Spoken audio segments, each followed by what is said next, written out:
നമസ്കാരം, TGS മീഡിയയിലേക്ക് സ്വാഗതം.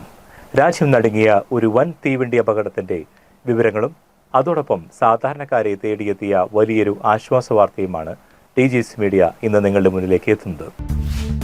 വിപണികളെ ഞെട്ടിച്ചുകൊണ്ട് സ്വർണ്ണവിലയിൽ ചരിത്രത്തിലെ ഏറ്റവും വലിയ തകർച്ച രേഖപ്പെടുത്തിയിരിക്കുന്നു. ഒപ്പം കേന്ദ്ര ക്യാബിനറ്റിന്റെ ആദ്യ യോഗത്തിൽ രാജ്യത്തെ കോടിക്കണക്കിന് കർഷകർക്കായി നിർണായക തീരുമാനം പുറത്തുവന്നിട്ടുണ്ട്.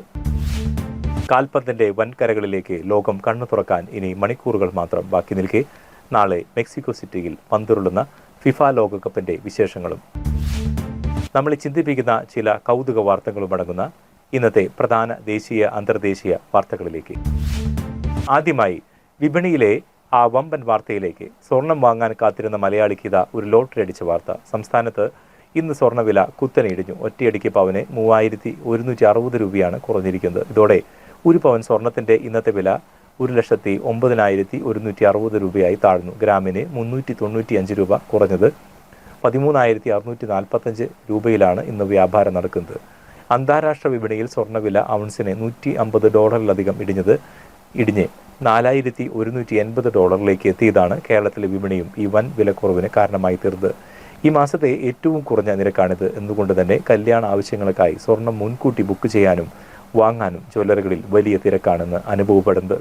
42 വർഷത്തെ വിശ്വസ്ത പാരമ്പര്യം ഷൈൻ ജ്വല്ലറി, കുർക്കഞ്ചേരി അമ്പലത്തിന് എതിർവശം. ഇനി രാജ്യത്തെ നടുക്കിയ ഒരു ദാരുണമായ ദേശീയ വാർത്തയിലേക്ക്.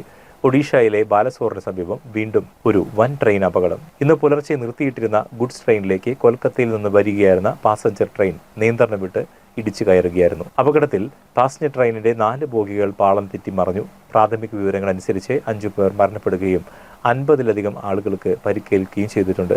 സിഗ്നൽ സംവിധാനത്തിലുണ്ടായ സാങ്കേതിക തകരാറാണ് അപകടത്തിന് കാരണമെന്നാണ് റെയിൽവേയുടെ പ്രാഥമിക നിഗമനം. സംഭവസ്ഥലത്ത് NDRF, റെയിൽവേ സുരക്ഷാ സേനയും ചേർന്ന് യുദ്ധകാലാടിസ്ഥാനത്തിൽ രക്ഷാപ്രവർത്തനം തുടരുകയാണ്.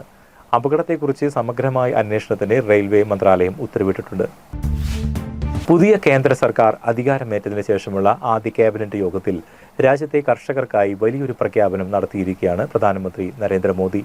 പ്രധാനമന്ത്രി കിസാൻ സമ്മാൻ നിധിയുടെ PM കിസാൻ പുതിയ ഗഡു വിതരണം ചെയ്യുന്നതിനുള്ള ഫയലിൽ കേന്ദ്ര സർക്കാർ ഒപ്പുവെച്ചു. ഇതോടെ രാജ്യത്തെ 9 കോടിയിലധികം വരുന്ന കർഷകരുടെ ബാങ്ക് അക്കൗണ്ടിലേക്ക് നേരിട്ട് പണമെത്തും. ഏകദേശം 20,000 കോടി രൂപയാണ് ഇതിനായി സർക്കാർ നീക്കിവച്ചിരിക്കുന്നത്. കർഷകരുടെ ക്ഷേമത്തിനാണ് തങ്ങളുടെ സർക്കാർ എപ്പോഴും മുൻഗണന നൽകുന്നതെന്ന് പ്രധാനമന്ത്രി ഈ തീരുമാനത്തിലൂടെ വ്യക്തമാക്കി കഴിഞ്ഞു.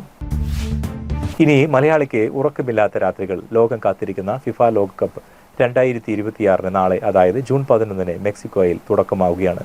അമേരിക്ക, കാനഡ, മെക്സിക്കോ എന്നീ 3 രാജ്യങ്ങൾ സംയുക്തമായി ആതിഥേയത്വം വഹിക്കുന്ന ഈ ലോകകപ്പിന് ഒട്ടേറെ പ്രത്യേകതകളുമുണ്ട്. ചരിത്രത്തിലാദ്യമായി 32 ടീമുകൾക്ക് പകരം 48 ടീമുകളാണ് ഇത്തവണ മാറ്റൊരുക്കുന്നത്.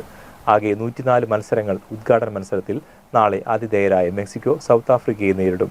ഇന്ത്യൻ സമയപ്രകാരം ജൂൺ 12 പുലർച്ചെയാണ് കളി നടക്കുക. അർജന്റീനയും ബ്രസീലും ഫ്രാൻസും പോർച്ചുഗലുമെല്ലാം പുതിയ തന്ത്രങ്ങളുമായി കളനിറയുമ്പോൾ ജൂലൈ 19 ന്യൂജേഴ്സിയിലെ മെറ്റ് ലൈഫ് സ്റ്റേഡിയത്തിൽ വെച്ചാണ് ലോകത്തിന്റെ പുതിയ രാജാക്കന്മാരെ പ്രഖ്യാപിക്കുന്ന ആ മഹാ ഫൈനൽ നടക്കുക. കേരളത്തിലെ അങ്ങ് ഉൾഗ്രാമങ്ങളിൽ പോലും ഫ്ലക്സുകളും കട്ടൗട്ടുകളും ഉയർന്നു കഴിഞ്ഞു. ഇനി രസകരമായ വാർത്തയിലേക്ക്.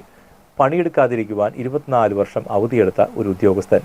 നമ്മെ ഒരേ സമയം ചിന്തിപ്പിക്കുകയും ചെയ്യുന്ന ഒരു അന്താരാഷ്ട്ര വാർത്തയിലേക്ക്. സർക്കാർ ജോലി കിട്ടിയാൽ പിന്നെ ജോലി ചെയ്യേണ്ട എന്ന് വിചാരിക്കുന്ന ചിലരുണ്ടല്ലോ നമ്മൾക്കിടയിൽ. എന്നാൽ ഇതാ ഒരു ആഗോള അലസ ശിരോമണി. ഒരു സർക്കാർ സ്ഥാപനത്തിൽ ജോലിക്ക് കയറിയ ശേഷം തുടർച്ചയായി 24 വർഷം പണിയെടുക്കാതെ ലീവിലിരുന്ന ഒരു ഉദ്യോഗസ്ഥനെ ഒടുവിൽ അധികൃതർ പിരിച്ചുവിട്ടു.